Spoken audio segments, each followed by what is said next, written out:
اعوذ باللہ من الشیطان الرجیم بسم اللہ الرحمن الرحیم للہ ما فی السماوات وما فی الارض وَإِن تُبْدُوا مَا فِي أَنفُسِكُمْ أَوْ تُخْفُوهُ يُحَاسِبْكُم بِهِ اللَّهُ فَيَغْفِرُ لِمَن يَشَاءُ وَيُعَذِّبُ مَن يَشَاءُ وَاللَّهُ عَلَى كُلِّ شَيْءٍ قَدِيرٌ۔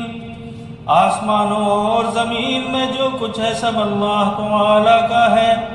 تم اپنے دل کی باتیں چاہے ظاہر کرو یا چھپاؤ، اللہ تعالی ہر حال میں ان کا حساب تم سے لے لے گا۔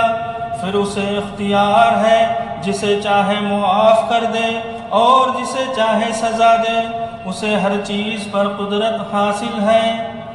آمن الرسول بما انزل الیہ من ربہ والمؤمنون کل آمن باللہ وملائکتہ وکتبہ ورسلہ لا نفرق بین احد من رسلہ وقالوا سمعنا واطعنا غفرانک ربنا والیک المصیر۔ رسول اس ہدایت پر ایمان لایا ہے جو اس کے رب کی طرف سے اس پر اتری ہے، اور جو لوگ اس رسول کے ماننے والے ہیں انہوں نے بھی اس ہدایت کو دل سے مان لیا ہے۔ یہ سب اللہ تعالیٰ اور اس کے فرشتوں اور اس کی کتابوں اور اس کے رسولوں کو مانتے ہیں، اور ان کا کہنا یہ ہے کہ ہم اللہ تعالیٰ کے رسولوں کو ایک دوسرے سے الگ نہیں کرتے۔ ہم نے حکم سنا اور فرما بردار ہوئے۔ مالک، ہم تجھ سے غلطیوں پر معافی چاہتے ہیں اور ہمیں تیری طرف ہی پلٹنا ہے۔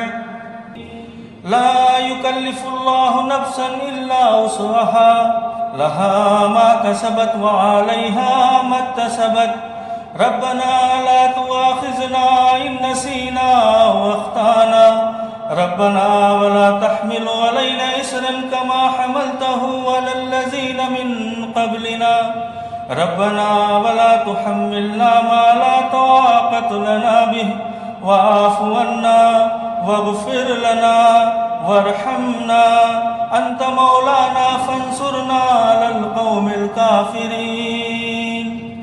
اللہ تعالیٰ کسی جان پر اس کی طاقت سے بڑھ کر ذمہ داری کا بوجھ نہیں ڈالتا۔ ہر آدمی نے جو نیکی کمائی ہے اس کا پھل اسی کے لیے ہے، اور جو بدی سمیٹی ہے اس کا وبال اسی پر ہے۔ ایمان لانے والوں تم یوں دعا کیا کرو، اے میرے پروردگار، ہم سے بھول چوک میں کوئی قصور ہو جائے ان پر پکڑ نہ کر۔ مالک، ہم پر وہ بوجھ نہ ڈال جو تو نے ہم سے پہلے لوگوں پر ڈالے تھے۔ مالک، جس بوجھ کو اٹھانے کی طاقت ہم میں نہیں ہے وہ ہم پر نہ رکھ، ہمارے ساتھ نرمی کر، ہمیں معاف کر دے، ہم پر رحم کر، تو ہمارا مولا ہے۔ کفر یعنی انکار کرنے والوں کے مقابلے میں ہماری مدد کر۔ آمین یا رب العالمین۔ صدق اللہ العظیم۔